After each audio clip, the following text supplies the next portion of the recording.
So the contents of this session includes introduction with functional regional anesthesia anatomy, pathophysiology and classification of nerve injury, with the neurologic complications and their management, and the time point for the role of electrophysiologic testing, and how to monitor the needle nerve distance and prevent the nerve injury, and with a summary. Coming to the introduction, peripheral nerve injury is an uncommon but dreaded complication. Most deficits will be sensory predominant, which will be limited in duration and severity. These can be handled with reassurance and appropriate follow-up. Discerning these cases from the rare complications which require emergent imaging, neurologic or neurosurgical consultation or treatment is vital. Functional regional anesthesia anatomy. So in a individual, in a nerve, in a peripheral nerve, individual axons are enveloped by in a loose and delicate connective tissue called the endoneurium, and the groups of axons are arranged within a bundle which is surrounded by the perineurium. The fascicles in turn are embedded in a loose connective tissue called the interfascicular epineurium, and the outer layer which is surrounding the nerve is the epineurium, and the paraneurium is a loose connective tissue. This holds a stable relationship between the adjacent structures, filling the space in between them. Fascicular arrangement in a peripheral nerve. So at each branching point, the perineurium also divides along with the fascicles, as we can see here. And the peripheral nerve is having a two blood supply system. One is the extrinsic system and one is the intrinsic system. The extrinsic system consists of the arterioles, venules, and the capillaries which lie in the epineurium, and the intrinsic system consists of the longitudinal capillaries which are mainly in the endoneurium and the fascicles. These are the electron microscopic pictures. Starting from the left side, this is a myelinated axon with the endoneurium surrounding it. In the middle, we can see the perineurial layers, and the third one is the epineurium. In the pathophysiology of the peripheral nerve injuries, the primary determinants of prognosis are the severity of the injury and the residual integrity of the axons. The two most commonly used anatomical classifications are the Sedans and the Sunderland classification. The more commonly used classification in clinical practice is the three-tier Sedans classification, which includes neuropraxia, axonotemesis, and neurotemesis. Classification of nerve injury. In Sedon's classification, neuropraxia is the focal demyelination with the intact axon, and there will be a slow conduction. This is also comes under Sunderland type 1. Sedon's new axonotemesis and Sunderland type 2 is axon interruption with the conservation of the endoneurium, perineurium, and epineurium, and there will be no conduction. In Sunderland type 3, it is a type 2 with endoneurium disruption, and type 4 is type 2 with endoneurium and perineurium disruption. Neurotemesis or the Sunderland type 5 is a completely severed one, and the recovery time for neuropraxia, it takes weeks to months with a good prognosis, whereas for axonotemesis it is variable with fair prognosis, and for neurotemesis it has a poor prognosis. In mechanism of injury, the mechanism of peripheral nerve injury, which is related to the use of peripheral nerve blocks, it mainly falls into one of the following three categories, which is mechanical and injection injury, vascular or ischemic, and chemical or the neurotoxicity. The inflammatory injury can also cause a peripheral nerve injury. In mechanical or injection injury, it is from the compression, stretch, laceration, or injection. The nerve compression or entrapment will cause a conduction block. In intraneural injection, there will be sustained high intraneural pressures, and inadvertent injections of antibiotics, steroids, or local anesthetics can also injure the nerve. One of the block-related peripheral nerve injury is mainly the injection of local anesthetic into the fascicles. In vascular injury, the direct injury to the nerve will cause a local or diffuse ischemia. It can either occur from direct vascular injury, acute occlusion of the arteries or hemorrhage, or inadvertent vessel puncture. One of the critical component in vascular injury is the epineurial circulation. So if there is a disruption of this intrafascicular microvasculature or high pressure injection or use of tourniquets and other compressive inserts can also cause vascular injury. In chemical injury, the tissue toxicity of the injected solution, either it is injected directly to the nerve or adjacent tissues can cause the chemical injury. The primary determinant will be the site of local anesthetic injection, whether it is intraneural or extraneural or intravesicular or intervesicular. The severity, in case of intravesicular local anesthetic injection, it is a severe fascicular injury. In the site of the local anesthetic injection, as we can see here, the needle has pierced the nerve. It can cause the injury to the fascicles. With the injection of the local anesthetic, it will add an additional injury to the nerve. Inflammatory injuries are non-specific inflammatory responses, and these can occur remote from the site of injury or within the operative area. Distinguishing inflammation from other causes of the peripheral nerve injury may be difficult. The recent research has findings are that intraneural injection of ultrasound gel can lead to inflammation in the peripheral nerves. Etiology of the nerve injury following peripheral nerve blockade. It is a multifactorial with the various anesthetic factors, surgical factors, and patient factors contributing to it. In anesthetic factors, several studies have reported that the type of the anesthesia does not appear to influence the incidence of peripheral nerve injury, but there are several technical factors which are related to the peripheral nerve block, which may increase the risk of peripheral nerve injury. These include intraneural injection, proximal versus distal peripheral nerve blocks, and the needle type which is being used during the block. In intraneural injections, the unintentional intraneural injections may be more common. This could be because of the challenges faced while using ultrasound, like distinguishing the outer epineurium from surrounding tissues. And we cannot differentiate the intravesicular and intravesicular neural components. And just by seeing the nerve swelling, the ultrasound is inadequate for the detection of the intravesicular injection. In proximal versus distal peripheral blocks, the risk of the proximal peripheral nerve blocks is more than the distal peripheral nerve blocks. This is mainly based on the ratio of the neural and the connective tissue. Tightly packed fascicular tissues with a high ratio as compared to the connective tissue will have a more injury. Influence of the needle tip characteristics on fascicular penetration. Two types of needles are being used, long bevel needles and the short bevel needles. Short bevel needles with the angulation of 45 degree, they are less likely to penetrate as compared to the long bevel needles which are having 15-degree angulation. Long bevel needles, if they penetrate also, the puncture, more likely they will cause a puncture, but the damage is less and it is less severity in nature. Short bevel needles, even though they are less likely to penetrate, once they are penetrated, the damage caused by them is more and they take longer time to get repaired. In surgical factors, surgical positioning with the traction, transection, or compression can happen. The final pathway will be the physical disruption of the intraneural blood vessels, and the effects of the pneumatic tourniquet can cause mechanical deformation or ischemia. And post-surgical inflammatory neuropathy is an inflammatory immune mechanism which can also cause peripheral nerve injury. In patient factors, there are pre-existing neuropathy, nerve entrapment or metabolic, ischemic, toxic or hereditary. And spinal canal stenosis is one of the risk factors for common peroneal palsy following total hepatoplasty. This is a summary of the factors which are potentially contributing to or relevant to peripheral nerve injury. In anatomical factors, the specific structures are at risk, like ulnar nerve at the elbow or the common peroneal nerve, and the internal morphology of the nerve, including the connective tissues supporting the fascicles and axons. This epineurial tissue may offer protection from direct trauma and external compression. In anesthetic factors, level of sedation during nerve blockade, it continues to be controversial, and mechanical trauma from needle, catheter or injectate, and the direct local anesthetic toxicity or the neural ischemia can also contribute. In surgical factors, trauma, tourniquet, duration of the inflation and pressure, and specific procedures have a unique risk factors. In patient's factors, preoperative neural compromise, it theoretically increases the risk of the peripheral nerve injury. In other inflammatory mechanisms like non-mechanical cause physically and temporally can occur from remote from peripheral nerve blocks. This is a summary of patient characteristics and perioperative characteristics with a pre-existing neurologic disease like diabetes, smoker or elderly in patient characteristics.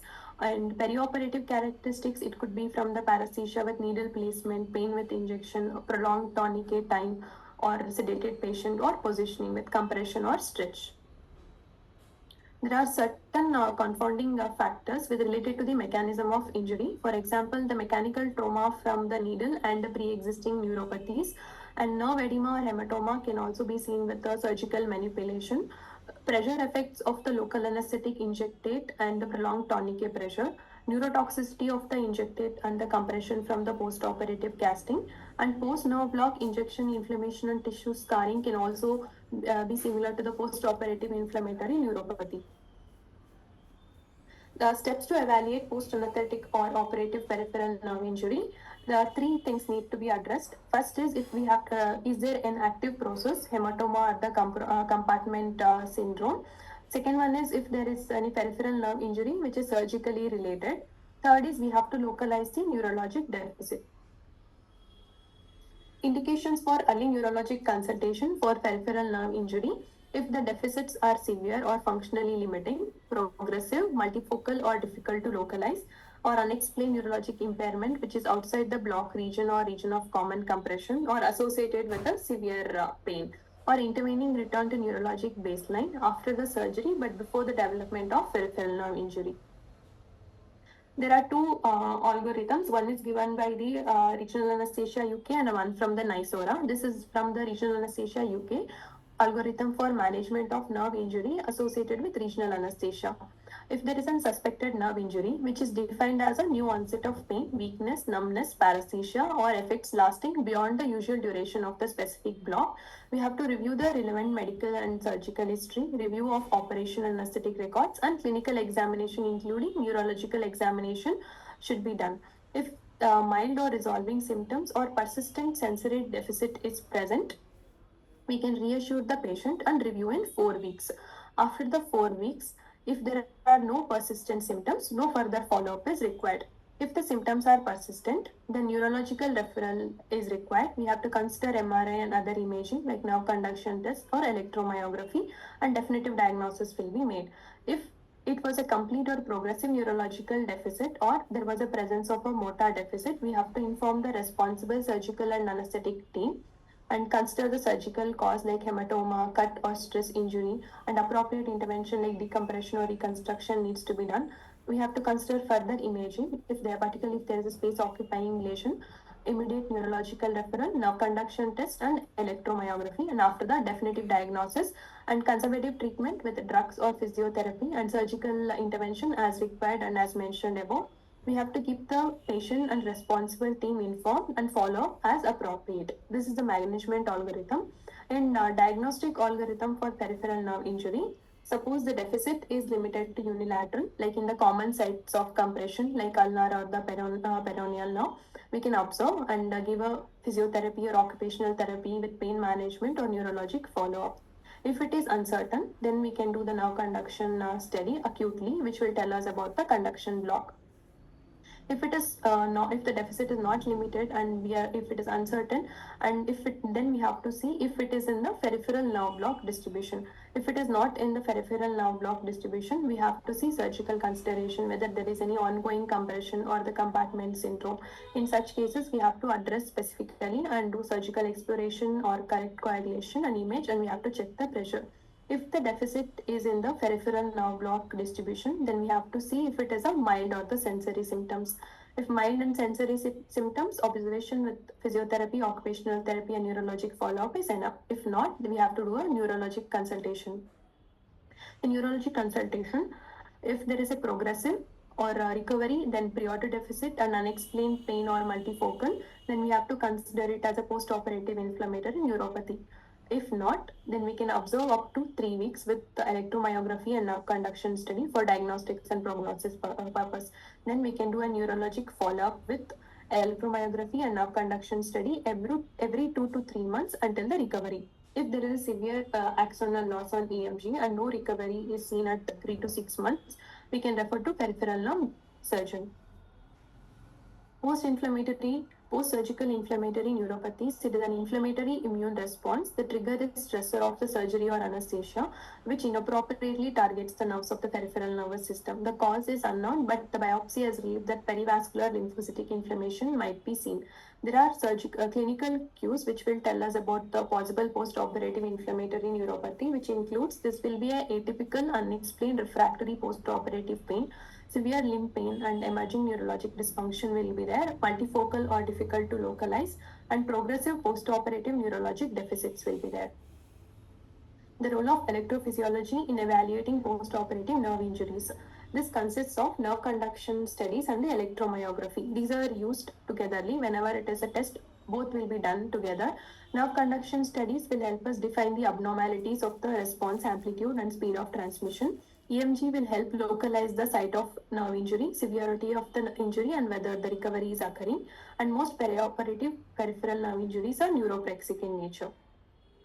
Neuropraxia is evident on the nerve conduction study almost immediately after the injury, with the symptom onset as a conduction block. So the nerve conduction studies in case of the neuropraxia can be used in the acute perioperative period to identify the patients.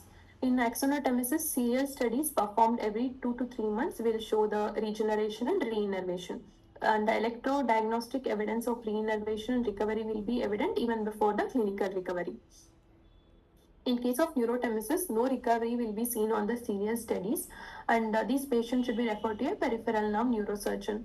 If the lesions fail to resolve 3 to 5 months after the neurological evaluation, that should prompt the consideration of consultation with a peripheral nerve neurosurgeon. And if the surgical intervention occurs before 6 to 9 months, there will be a functional improvement. This is an article which was published in March 2020 in the Journal of Neurology. They did a study of nerve ultrasound versus electrophysiological studies in the evaluation of nerve injuries. So when they compared ultrasound with the electrophysiological studies, they found ultrasound to be contributive in 66.67%, especially when they determine the morphological changes, swelling, scar tissue formation, neuroma formation with a sensitivity of 75% and accuracy of 66.07%. So they concluded that ultrasound can be used when available as a complementary tool for electrodiagnostic studies to provide anatomical information about the injured nerves in case of complete axonal lesion. Now coming to the monitoring modalities during regional anesthesia, there are two kinds of monitoring, subjective monitoring and objective monitoring. Subjective monitoring is pain or injection, anesthesia on injection or objective monitoring can use ultrasound, nerve stimulation, and injection pressure monitoring. Injection pressure monitoring either with a compressed air injection technique, electrical impedance, or the various devices available. Traditionally, subjective endpoints was used.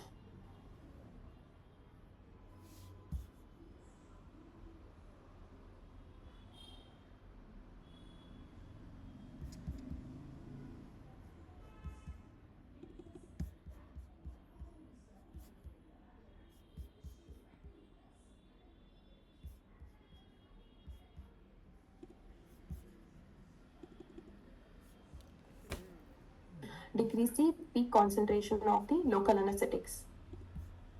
Mechanical elicitation of the paresthesias. It is not a sensitive sign of needle nerve contact, as only 38% of the patient experienced paresthesia when they did a real-time visualization of the needle nerve contact. And absence of the paresthesia does not reliably exclude the needle nerve contact. But if the severe paresthesia is present, that may indicate intraneural placement, and it should prompt the cessation of injection and needle repositioning. Nerve stimulation, it replaced the paresthesia in 1980s. Evoked motor response, which is observed after nerve stimulation, it may be absent despite intimate needle nerve contact as confirmed by ultrasonography, or even when the needle is in contact with the nerve with a current intensity of 1 milliampere or higher. However, peripheral nerve stimulation is not obsolete in an area of ultrasound. For this observation, there are multiple factors which contribute. One is the shunting of the electrical current alongside the path of the least resistance. But the data from several animal and human studies suggested that the presence of an evoked motor response at a very low current, that is less than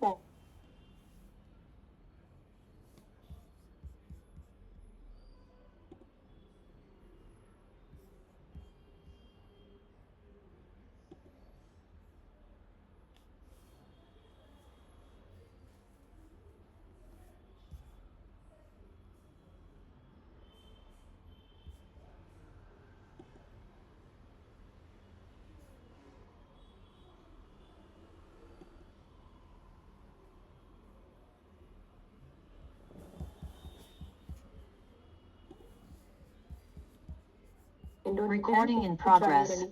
In another study conducted in 2008 in pigs, they did a bilateral exposure of sciatic nerves, and the current was applied with needle at various distances from 2 centimeter away to intraneural.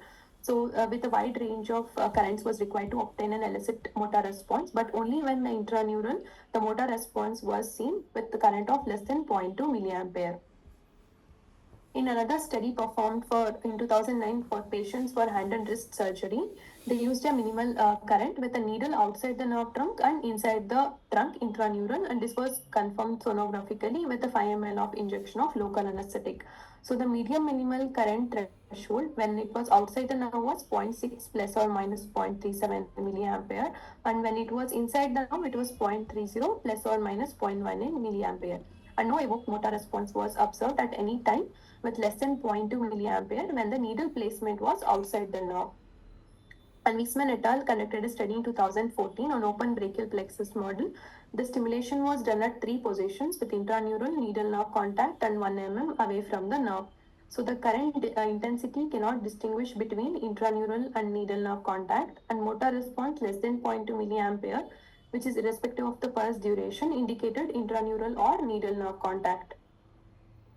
So the sensitivity of a low current to elicit an evoked motor response is 75%, but the specificity of an evoked motor response when it is present at a less than 0.5 milliampere is 100%. So nerve stimulation, it adds little to the cost of a nerve block procedure and serves as a useful functional confirmation of the anatomical image. When nerve stimulation is combined with ultrasound, it gives a valuable additional monitor of the needle tip position.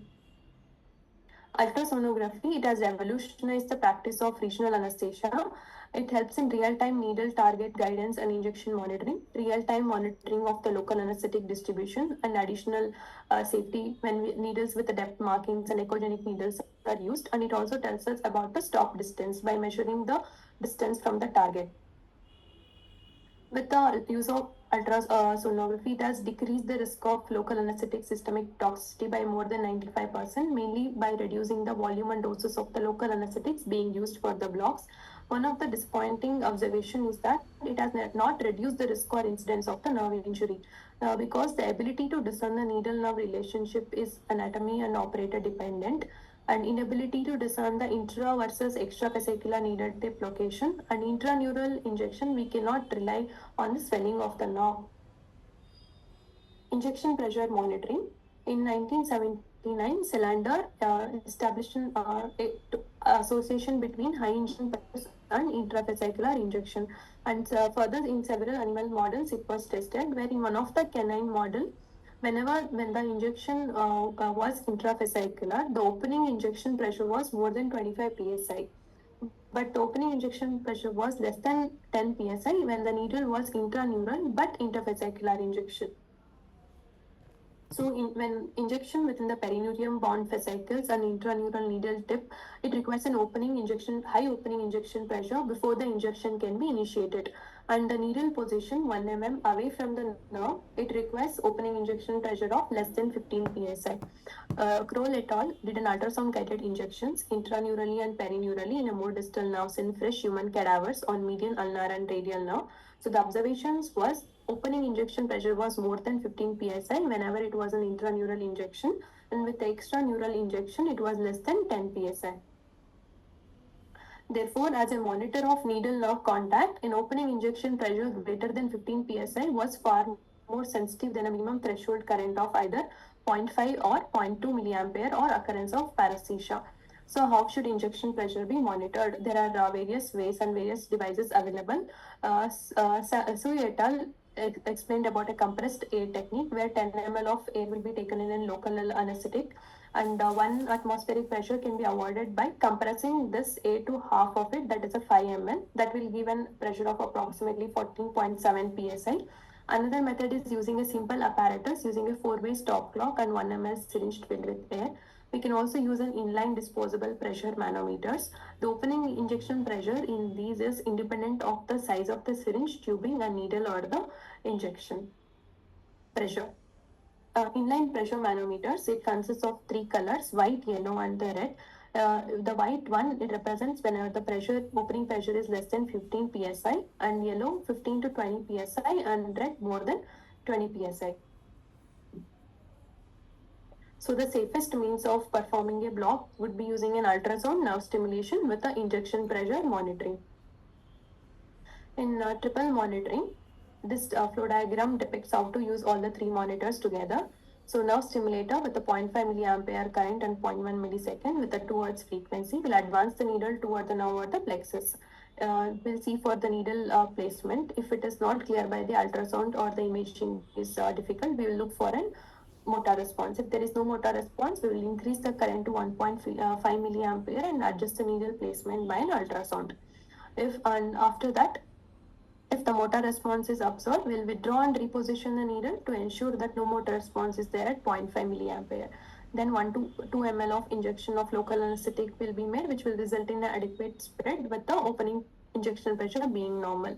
But if the image is already confirmed by the ultrasound, then there is no need to look for a motor response. We can give 1 to 2 ml of injection of local anesthetic when opening injection pressure is normal and complete the remaining injection. Electrical impedance, it measures the resistance to flow of an alternating current in an electrical circuit. This is sensitive to the changes in the tissue composition, particularly the water content. Sui and colleagues have demonstrated that nerves have a greater electrical impedance compared to the surrounding muscle and the interstitial fluid. Electrical impedance, it helps to detect the intraneural needle tip placement. It can differentiate the intravascular and perineural needle placement, differentiate between certain tissues such as muscle and adipose or connective tissues, but the variability of the impedance measures among different nerves or even within the same nerves or different locations, it requires further research before any recommendations regarding the potential clinical applicability can be made. Conclusion is that perioperative peripheral nervous system injuries from anesthetic or surgical factors are fortunately rare, and most are sensory predominant and transient. In the setting of peripheral nerve injuries, early neurologic evaluation should be considered when deficits are progressive or difficult to localize. Unfortunately, once an active process has been excluded as a cause of a perioperative nerve injury, there is nothing that can be done to improve the neurologic outcome. And patient perceptions of a perioperative neurologic injury can be managed by providing with the patient education, pain management, and functional assistance, and with scheduled follow-up with neurologic and electrophysiologic consultancy. And all of these should be in place before dismissal for a patient with a significant peripheral nerve injury. And for patients with only sensory symptoms, clinical follow-up to ensure symptom resolution should be arranged. Thank you. Kiran, thank you, Ma. It was a lot of things came in our direction. A lot of it went too fast, but it was an excellent presentation. Thank you. So be online. Let us have a slow, moderated discussion, understand together and discuss together. What I want, my personal request is, this is not a interrogative session. All of us who are part of this learning session, let us participate, share the knowledge what we have, and together let us start this process of conversation and growing together. So any of the mentors, do you have any experience of have you had any brush with peripheral nerve injuries? Murli, Ram, Gaurang? Hello, Subbu. Hello. Very good presentation. I'm Vinay from Dr. Vinay, Apollo. please. Yeah. Yeah, the thing to be kept is, especially in trauma, pre-existing injury.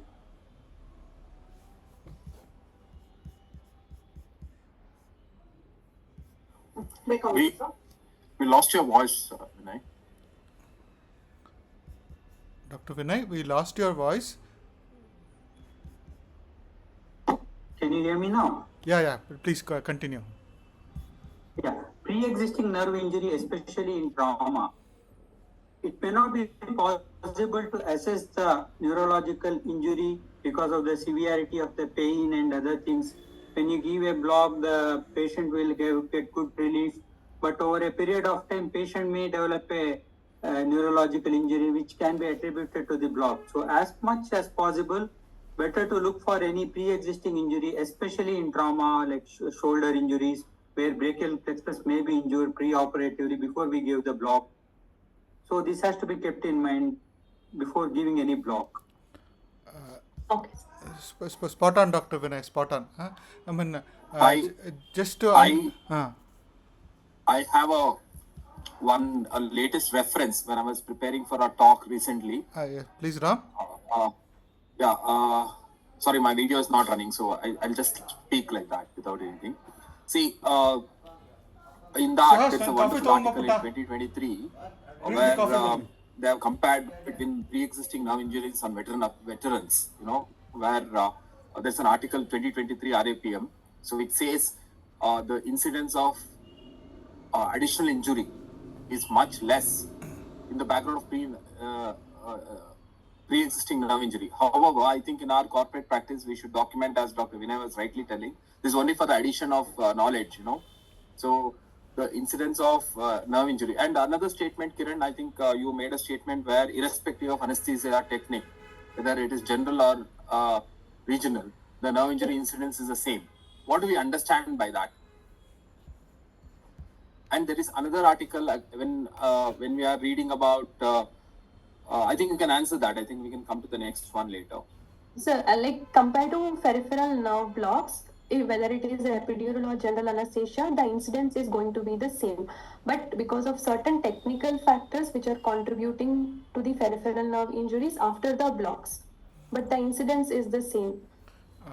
And now, Kiran, what Dr. Ram is telling is, no, if you look at overall bigger picture, for example, in a particular unit or a hospital, the number of incidences of nerve injury or nerve paralysis per year, you are saying that it can be the same whether you do it with regional or without regional or general anesthesia. Is that right? Yes, sir. So, but let's say, for example, if we suspect that there are number of injuries happening because of where there is no regional involved, what are the common nerves and what kind of any idea what kind of disturbances they have, whether it is similar to the nerve injury what we see with the nerve, I mean with the needle, for example, are they related to the sensory, motor, any clues? It could be because of the positioning which would have happened intraoperatively, and common nerves which will easily get compressed would be ulnar and common peroneal nerves, and usually they will be more sensory deficits in such cases. So, I mean, let's say, for example, if we have given a prolonged spinal or an epidural, what precautions should we take so that these injuries don't happen? Any particular measures we should take or measurements we should do? One is if the patient is on anticoagulation, that we have to take care and see if there is any pre-existing diseases like diabetics or other contributing factors. I think you were almost close to some of the commonest things which can happen. One is, obesity can have a huge incidence. Elderly can have again the perfusion pressures can be very different. Those pressure dependent areas, how to protect them, all become part of it. Ram, you were asking. Sorry, please continue. I just extended. Ram, you were asking something. Yeah, that is one thing, and I think that is an article by itself. Whatever the statement was, that one statement, there's a reference for that, and it was a wonderful presentation. I think what I think everybody will agree with this. Whenever we are putting some statements, I think you need to go deep into that. When you pick up an article, it will be good to know why that statement has been made. And another message, what I meant is you need to go for the cross references and check, because it is good to learn like that. Over a period of time, we learn better with that. That's one thing. And it is said that in 2023 again there's an article which says peripheral nerve injuries are when neuraxial complications are rare to happen, but that will last longer, whereas peripheral nerve injuries, complications like numbness, and there's a study where they say how many days it stayed. Most of the peripheral nerve injuries, whatever we cause, that numbness or the residual weakness, is easy to make and it will be more in number, and it is short-lived. That's what we need to understand. That's they have assessed the median hours. They have maximum most of the, for example, the number of hours where the injury component, like the numbness or sensory deficit, has stayed back is about 14 hours in a group of this thing. So I think universally we need to understand that's how it happens. But whereas we do so many spinals, fortunately, or for God's grace, we don't find so many residual complications. So that's what it means. So there are articles on this RAPM in 2023. I think I just open my hard disk to share, but I think I'll share it in the group. I think you can read. They're all interesting to know. Yeah. Okay. That would be wonderful, Ram. If you can share that article, all of us, we'll try and come back, and probably in some time in the discussion, those who have read can share the knowledge what they have gained from those articles. Wonderful. That's great. Kiran Murli here. Yes, sir. Very nice presentation, and I have one suggestion, Subbu. Here. Please. So such a detailed presentation, I don't think we should let it go waste. What I suggest, Kiran, there is an app called Otter, OTTER. Okay, sir. Okay, so download that app, and you dictate your entire presentation slowly as if you're presenting to the app. Okay, sir. It will transcribe your entire talk, right? Once you get the transcript, you put it to ChatGPT and tell ChatGPT to write a nice review article based on that talk. Okay, sir. Okay, you will get that talk. Send it to our chief coordinator, Prarthana. Okay, let her make a Word document and circulate it on this group. Because you have done so much of reading on this, and it was so much of information. I think it needs to go into one article. It needn't be published. What we can do is we can keep it as our own article here on the group for reference. Yes, sir. So that is the first thing. Second is, from the chronic pain perspective, I do see a lot of patients coming in with peripheral nerve injuries, right? And I see a lot of them coming secondary to positioning of the patient. So one of the common things, prone positioning, when they put the straps, it catches the LFCN.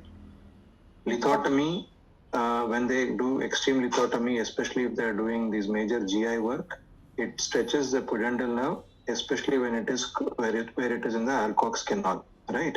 And as it's coming out, there is a fascia of quadratus femoris, if I'm not mistaken, in which the pudendal nerve comes. So when it gets stretched, it gets edematous and they get severe pudendal neuralgia. Okay. And of course, you have the common peroneal nerve, which can get affected. And just a few days ago, we had a patient who had a foot drop following a spinal, probably related to the tourniquet. We don't know, right? So unless we look for and we keep a watch and we watch these patients post-op, we will miss most of these injuries. They will come to the chronic pain clinic and the surgeon might not even know, or surgeon might have seen and said, oh, the surgery has gone on well, you go. Or they might blame the anesthetist if the block has been given.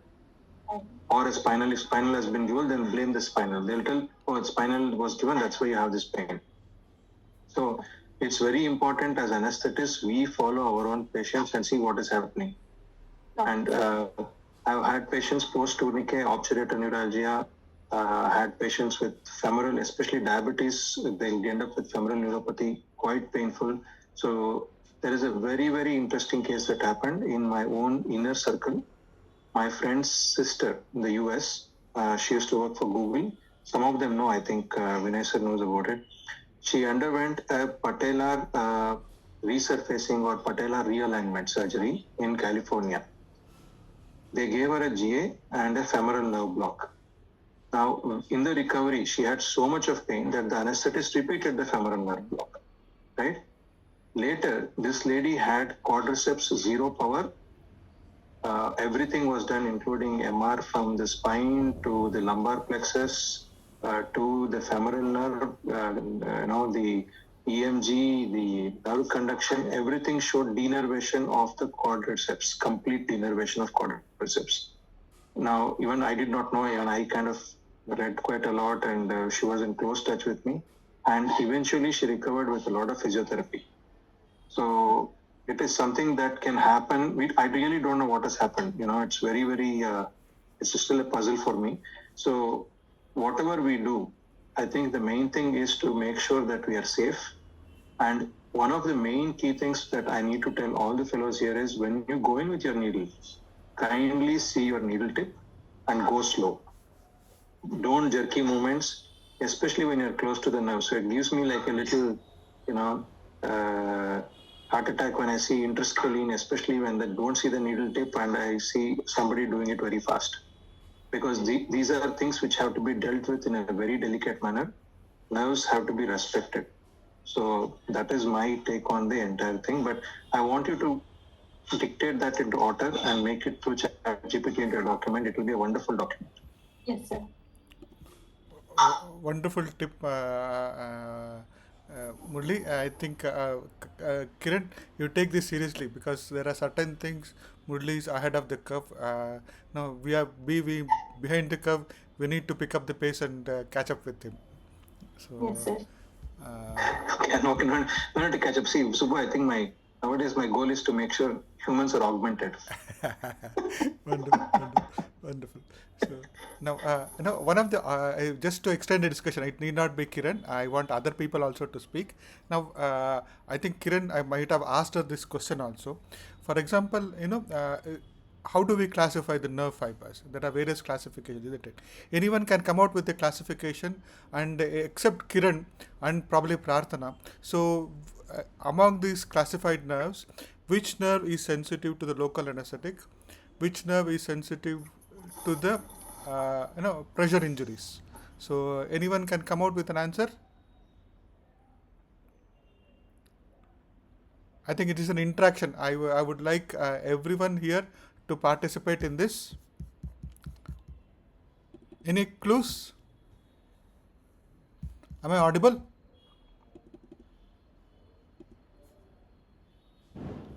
Hello?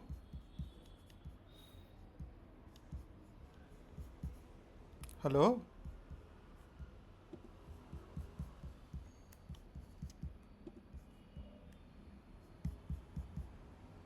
You are audible. Audible. Okay. So, I don't know. Kiran, have I asked you this question? If I think I have. Have I? You have asked me this question, sir. Now, do you want to share the answer? Okay, sir. So nerve fibers are classified into three groups. Type A fibers, B fibers, and C fibers. Then in A, again, we have A alpha, A beta, and A gamma, and A delta. A alpha is for motor and proprioception, A beta is for touch and pressure, then A gamma is for muscle tone, and A delta is for pain and temperature. B type is for preganglionic autonomic fibers, and C type is again for pain, cold, and the temperature. And the degree of the myelination is more in A type of fibers and then decreases in B, and C type fibers are unmyelinated fibers. And when it comes to the conduction velocity, it is more in A and then decreased in B and less in the C. So, which type and of sensitivity of the nerve fibers to local anesthetics. Again, the smaller fibers are more susceptible, and unmyelinated and fibers are more susceptible. So in the order, if we take, it will be type B, A delta, A gamma, A beta, A alpha, and the C type of fibers, the sensitivity of the local anesthetic fibers. What about pressure injuries, ma? Pressure injuries, A beta type of fibers are more susceptible than the other fibers. Thank you, Kiran. This was one of the often encountered MCQs or questions, especially during our training in UK days. So it's not uncommon that you will find these questions being asked in our exams too.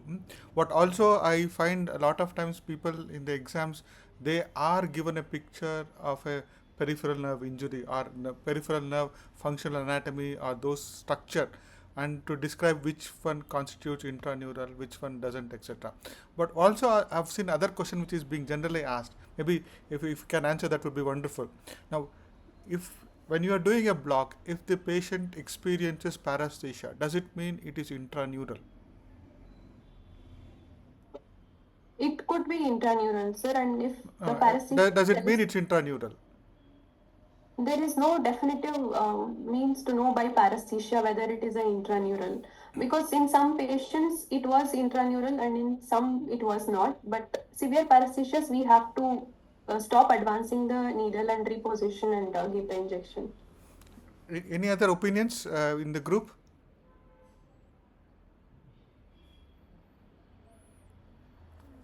If the paresthesia is there, should we take it as it's intraneural, or It's just paresthesia. I don't think it indicates intraneural, because it is if it is associated with pain on injection, then I think there's a classification again in one of the clinical journals sometime back.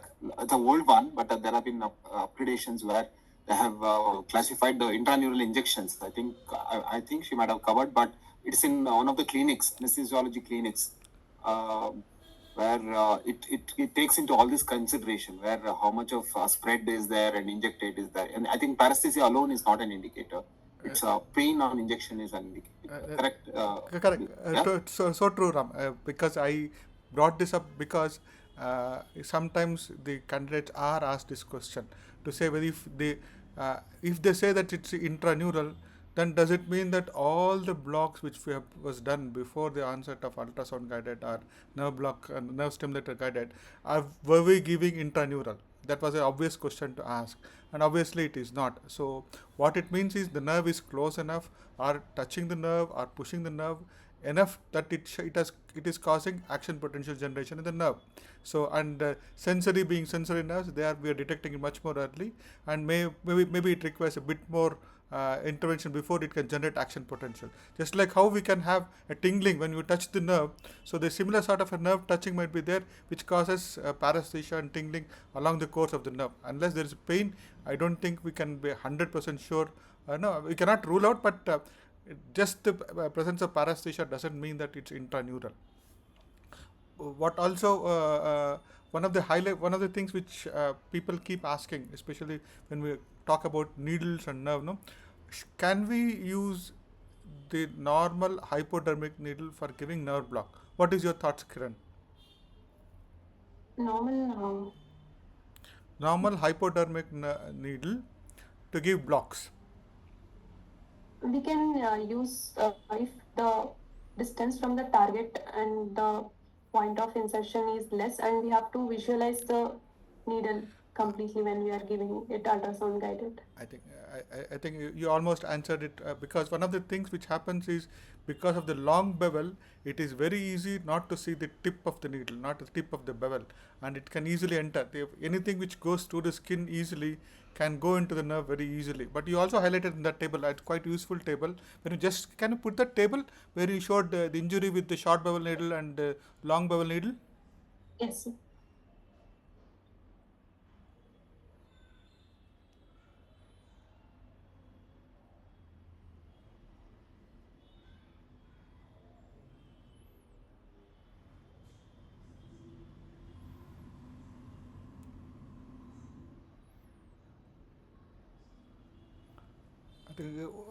Would you all agree with this?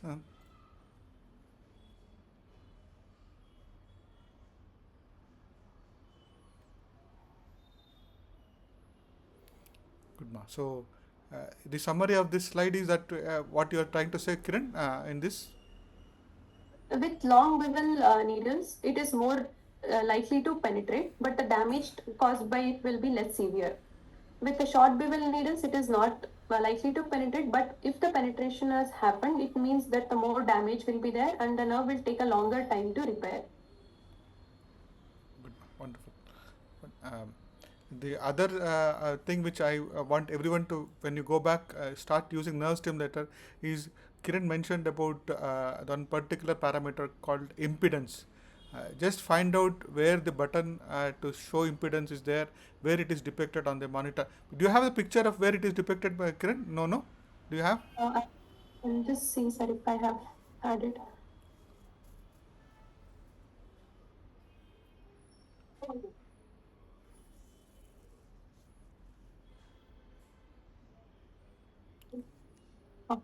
So, but it is visible, but it is not so clear. So it's on the screen Can, that okay. resistant tubes is mentioned. Can you zoom in? Can you make it extra large, that slide, and zoom in there?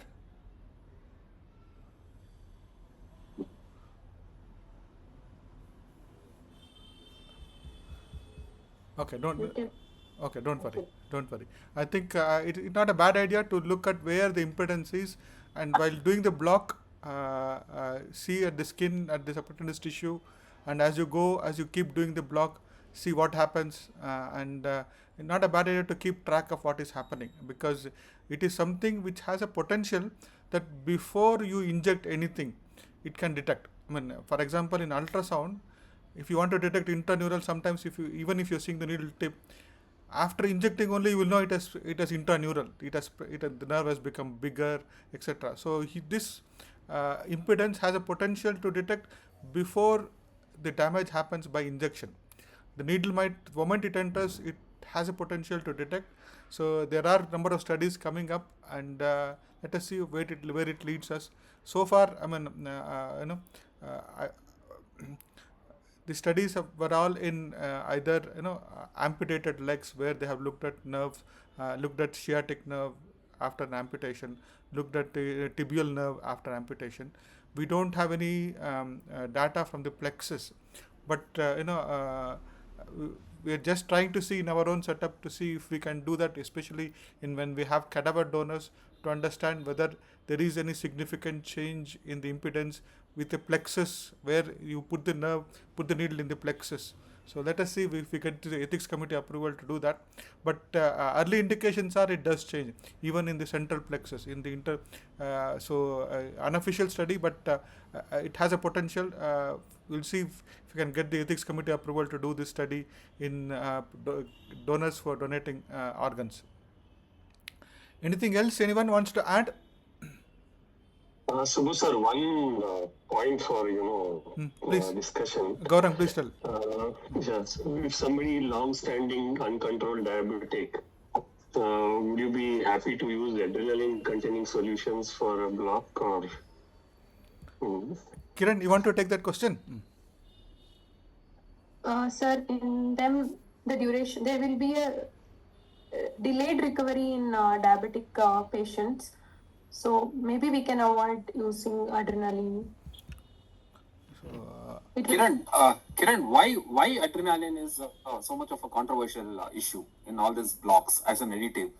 Lidocaine adrenaline we used to use in the past, but why do you think adrenaline is best to be avoided? Of course, it has got some additional values, but in that Dr. Gaurang had mentioned one long-standing diabetic. You have to give a block for some food debridement. Would you use adrenaline? In case of diabetic patients, there will be a chronic hypoxia, so there will be more prone for the ischemic injury. It is not proven that epinephrine will cause that ischemic nerve injury, because the concentration what we are using is more of a beta effects it is giving. But still, in case of diabetics, they recover lately, so it is better to avoid using epinephrine in those patients. No, don't get confused here. What is it? For example, okay, normal patient coming for a food debridement will have diabetes, and would you use, you want to give a popliteal nerve block, would you use lignocaine containing adrenaline or preparation containing adrenaline? No, sir. You are talking beta effect is in a different scenario, right? Where does it beta action happen? No, what is the dosage? So this was mentioned in one of the. No. You are correct. That beta is not with the nerve blocks. Beta action. Why we give 3 ml of test dose in epidural? That is for the intravascular absorption. Yes, that beta action is different. Don't get confused here. This one was a question directed to peripheral nerve blocks. Simply putting it, can we come to the normal patient where you have to give a popliteal nerve block? Would you use adrenaline containing local anesthetic? Yeah, first question. And if yes, why? If not, why? Maybe no, sir, because it can cause ischemic injury because of the addition of the adrenaline. I'm not so sure.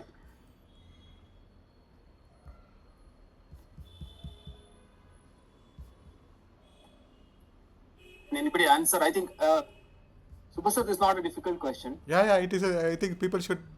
We want. Yeah, anybody Let else us can ask. answer. Let us see. Let me see whose name comes first here. A for Akshita. Akshita.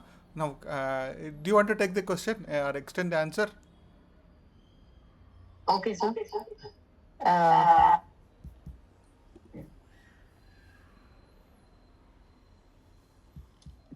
so lignocaine with adrenaline is supposed to cause microvascular. Sorry, it's a. It will cause vasoconstriction. So the supply, the blood supply to the nerves is decreased. Hello. Hello. Hello. Akshita, I don't know. Yeah. In the scenario, what we explained, what happens? I give you a scenario. Yeah. We'll come to Dr. Gauran's scenario later. This scenario first. Okay, so I would ideally not use lignocaine with adrenaline because of the vasoconstriction that adrenaline causes, which will further reduce the blood supply to the nerves, along with other microvascular changes that occurs with the diabetic patients itself. Any other better answers?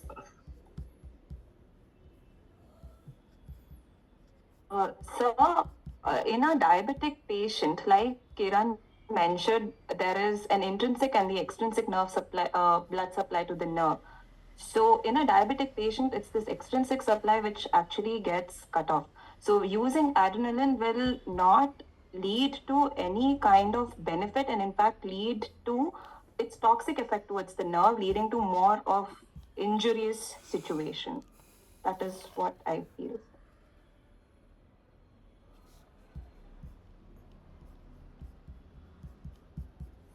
Okay, what is the arterial supply of sciatic nerve?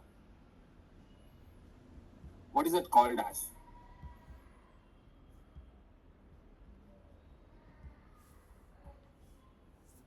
Okay, that's called vasonervosum. Okay, that's you can see when you're giving a popliteal artery nerve block, you can even see those vessels sometimes pulsating. It's the largest nerve, and when you use that can cause ischemia of the nerves itself. So that's a teaching, yeah. Whatever that Kiran told, I think this is what happens in the exam probably. That beta dose of, I think epidural is also part of a regional anesthesia. That beta dose of 3 ml of whatever. Many people won't use. I'm sure Dr. Subbu also himself doesn't use that adrenaline containing fluids for doing the test dose, right? So it's a theoretical thing. It doesn't have any value when you speak about theory. But that is the beta action what we look for, not in the case of peripheral nerve. Your first answer, I think, correct me if I'm wrong, other people, but that's a vasonervosum which supplies the nerves will get constricted. The advantage of that is to prolong the action. For example, supraclavicular block, or sometimes where you have to prolong the action, still has got some additive effect, but there are other ways of prolonging now. Okay. In summary, to summarize what Dr. Ram was telling, whenever there is a concern, especially for the larger nerves where there is visible arteries are there, this vasonervosum could be there, any bigger nerve. So if you are depositing local close to that, it may go into intense spasm. As a result, part of the nerve may not get blood supply to that, and it may have an irreversible injury. That is the concern when we use adrenaline based solution. Okay, and if you want to learn, if you want to just experience, what you can just try to do is take a lignocaine with adrenaline solution, just inject in any of the patient's neck or before or into the skin. You will see it becomes completely blanched. If such a thing can happen on the skin, imagine what happens to the nerve. And it's an area where the nerve supply is not great, the arterial supply or the blood supply is not great, so it may not get absorbed quickly at all, leads to prolonged action. As a result, most of us or none of us use adrenaline based solutions for blocking the big nerves. So maybe for some peripheral nerves, etc., we used to use, but nowadays with the availability of such wide availability of other drugs, so and use of dexamethasone, we hardly ever use any adrenaline based solutions for peripheral nerve blocks. So that is my take on it. Any other take, Ram, Gaurang? I think Gaurang had a question. Gaurang had a Something question. related. So, Gaurang, now, can you repeat the question again? Sorry, we deviated. It was not a question. It was just I wanted to know the opinion whether how comfortable would you be to use adrenaline-containing solution. Suppose say in a axillary block or maybe a supraclavicular or costoclavicular blocks. I think what applied to the sciatic nerve also applies here a little bit, Gaurang. So I'm a bit reluctant to add adrenaline-based solutions, especially when we have such good other drugs which can work for equally longer. I personally am not a big fan of using adrenaline in with the blocks, but people who want to get the block onset very quickly within a matter of few minutes, they are in the in that league of putting that. I personally, have used it. Not that I have not used it. So whenever I have used, it is probably more dilute than 1 in 2 lakh. So it is 1 in 4 lakh solution that I have used. So in the earlier days I used to use, but with the concern being that in diabetes already the recovery is unpredictable and delayed. And if you add more unpredictability by adding adrenaline, it will make it scenario even worse. That is what my feeling is. Subbu, I've got a few things to say. Now, concerning the adrenaline containing solutions, the only place where I still use it quite regularly is axillary nerve block. Where I dilute, as you said, I don't use the 2% directly.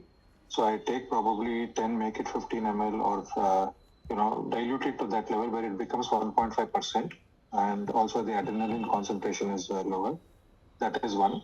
The reason why I use that is, again, some surgeons do have a concern with prolonged blockade when they're doing forearm surgeries with the worry of compartment syndrome. So that is place where I still like to use one faster onset, and second thing is also it will 3 to 4 hours maximum it will kind of wear off. That is one. Second thing is concerning the big nerves. As you said, now that we have the other local anesthetics, which are much safer, it's better to use. And one thing which I think all the trainees need to know is you don't need that higher concentration to block nerves. So if you look at the minimum local anesthetic concentration required for most of the nerves, you don't require 0.5% or 0.75% and things like that. So we can still go down. And one of the main things which again is important with what research is coming out is you need to make sure you don't move the patient too much after giving the block. You need to maintain that pool, that puddle of local anesthetic there. And that actually ensures the block to work for a little longer time. So there are a lot of studies coming out on that front. So that is my take. I'll just pitch in here. We still. Dr. Arun, welcome. Dr. Arun, welcome. Welcome. Where were you? I've been here only. Don't worry. I've been listening to you. Welcome, Arun. Welcome. We still use lignocaine with adrenaline. I don't see the reason why it has to be avoided. This is like going around in circles. People say scoline is bad. It is not bad. It just needs to be used in the right place. So we still use lignocaine with adrenaline, especially patients who are daycare, who need the block to wear off fairly rapidly after surgery. Yes. But places where you want the effect to be at least for 2 to 3 hours so that the surgery gets done. So we've been using it regularly on patients who, and including patients who are diabetic. Sorry, I'm coming from a completely different corner. So we've used it on diabetics as well, especially patients like who come in for AV fistula formations. So they routinely get it because the surgery takes about an hour and a half to do. They are all daycare and they want to go home the same day. I don't like sending them any patient with a numb hand. So they end up getting 2% or 1.5, 1.75, 2% lignocaine with adrenaline. With the question of whether adrenaline makes things any worse in diabetic patients or not, I think the jury is still out. There is no evidence to say either way. I would not use it if I can use long acting for an inpatient, but in an outpatient or a daycare patient, I think it has got a role where it is useful for in terms of giving the right duration of block. Evidence is not there either way. I don't think evidence is there in the literature either way that it is harmful or not. And I think recently, Shiv Shanmugam also had a paper out mixing lidocaine and adrenaline with bupivacaine.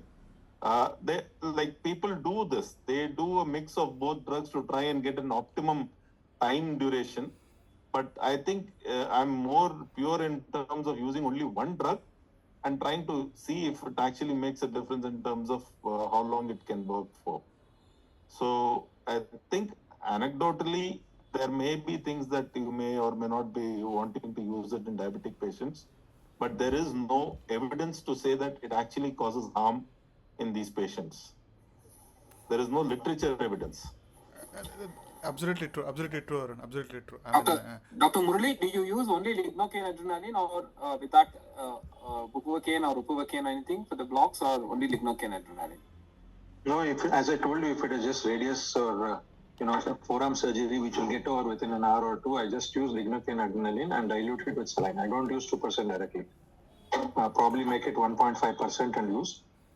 We do use, if you're giving a supraclavicular block, if there are forearm surgeries, we do use the mixture occasionally. That is again to ensure that it acts faster, especially the surgeons are waiting. So that is the only time, but lower limb, we don't use lignocaine adrenaline at all. So all our femoral, adductor canal, high pack, all the blocks, even popliteal sciatic or any sciatic, we don't use adrenaline. The only place where I use is that, and as Arun was mentioning, mainly it is to kind of ensure that it wears off quickly, and if they have to be discharged or whatever, then I think it is faster. Any opinion about ropivacaine? I mean, we use ropivacaine for shoulder arthroscopies along with GA, but the analgesia will be almost instantaneous. I think this adrenaline usage, I think as Dr. Arun or Murli was telling, it's all depends on the single drug. If it's deposited properly, it is very appropriate. Even I have assessed the pain score, marked the area of analgesia with a shoulder block, for example, interscalene or this thing for shoulder surgeries, and even 0.2% analgesia is wonderful. Any of you have? No, with interscalene, I don't touch adrenaline at all.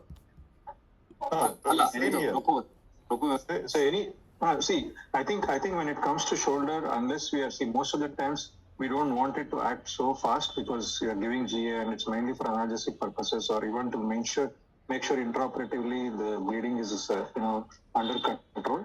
So I think interscalenes or the costaclavicular, your supraclavicular, generally the adrenaline containing solutions are not a major issue. Major issue in sense not to be used. That's why I said it's only one place. And Subbu, one thing which I wanted to mention, you said that for Chinese to inject a little bit under the skin and see. We had one patient where lignocaine adrenaline was used for his skin infiltration. Patient developed skin necrosis. and required a skin graft. So I would warn them not to do it.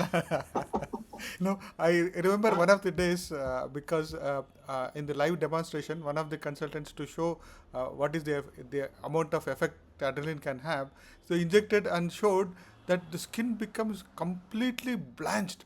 We don't need to put our hand in the fire to learn this, but that is true. It can happen. It can happen. The other thing I actually wanted to add earlier, I didn't, is when you were talking about neurological injuries, as with Murli, I think I've got a list of patients who've had neurological injuries secondary to either positioning or even anesthetic misadventures. One patient stands out. I'm saying this patient because everybody talks about blocks causing neurological injuries. This is a patient who has had an epidural for a bilateral TKR. Unfortunately, the patient was a gynecologist practicing and had a bilateral TKR and ended up having foot drop on one side because of the epidural, not because it was done inappropriately.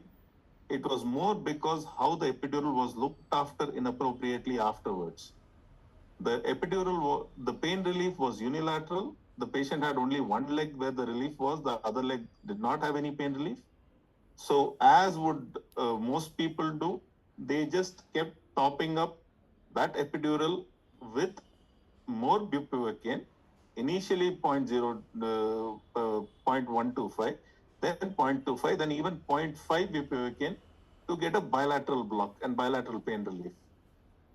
Now, any of the juniors, give me a guess why nerve injury happened. Or anybody take a guess on why the nerve injury actually happened.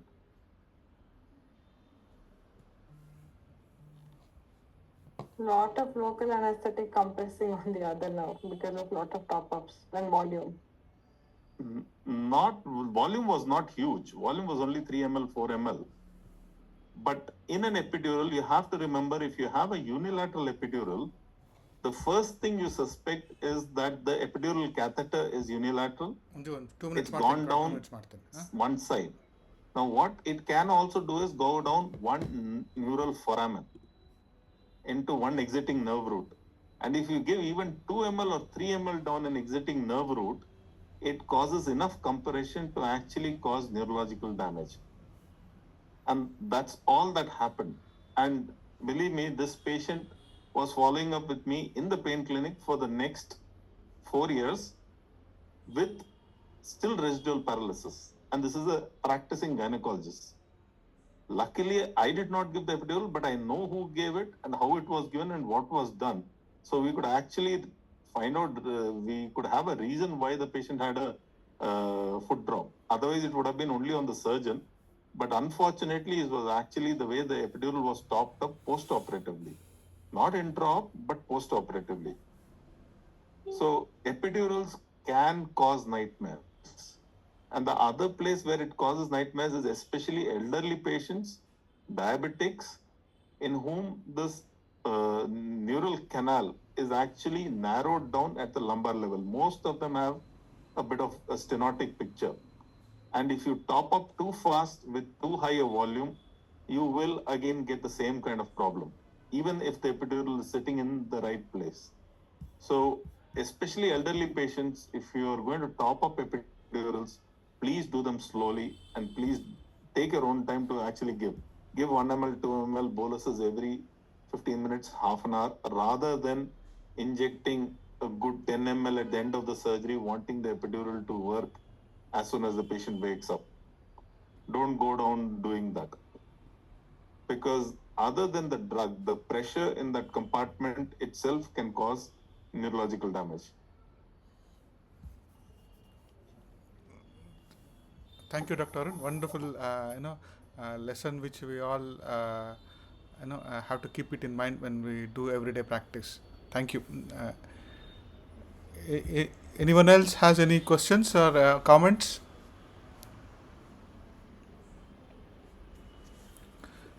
Hello, Vinay here. Vinay, Arun, thank you for a good example.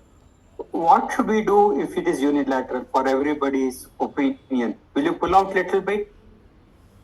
In an epidural, it becomes unilateral. What is your plan? What do you do?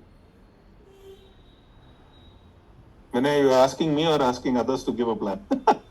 No, anybody can. I just want to know, is it okay to pull out 2-3 centimeter and see, or what is the plan? What you people do?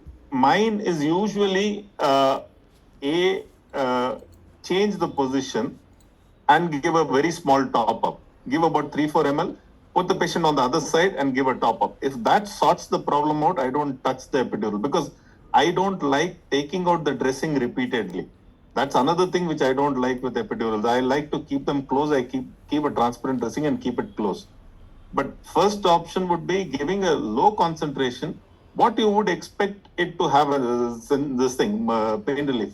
0.0625 or 0.1 with Fenta or 0.125 with Fenta, whatever you're using, or 0.2 Ropin with Fenta, whatever you're using as the infusion, give the same thing as a top up, about 3-4 ml with the patient tilted to the other side. If that sorts it out, usually when the continuous infusion starts on, you do not have a problem. The patient will have reasonable relief. You may just need a slightly higher, instead of 3 ml or 4 ml, you might need 5 ml or 6 ml infusion to give that relief as a constant thing. But if one top up has not worked, or one, or maybe even a second plus minus has not worked, I would pull the catheter out. Depending on how much the catheter has been put into the space, it may be half a centimeter, centimeter, or 1.5 centimeters. Because if there is about 4 or 5 centimeters of catheter in space, I will happily pull out 1.5 centimeters. But I would do that as a second option. The first option would just be to try and see if I can alter the position, give a small bolus, and get adequate pain relief. Thank you, Varun. Thank you, Arun. I think I would also do exactly the same thing, as you highlighted that the non-working side will be made dependent, so that we'd see if that tracks down. I think there were earlier literature or publications saying that there could be non-visible or sheath which can prevent equal spread, etc., etc. But giving a slightly higher concentration and making that side dependent has worked most of the times for me. So, if there are no other questions, shall we wind up for the day? Prarthana, you want to finish the session? Yes, sir. Thank you to each and every one of you for attending today's class. We are very happy to see such enthusiastic participation and engagement from all of you. Thank you for Kiran for extensive in detail presentation about peripheral nerve injury, and special thanks to all the mentors for their involvement, thoughtful questions, and willingness to teach all of us. Looking forward to see you on our next session. Have a great evening. Good night. Thank you. Thank you all. Bye. Thank you. Thank you, sir.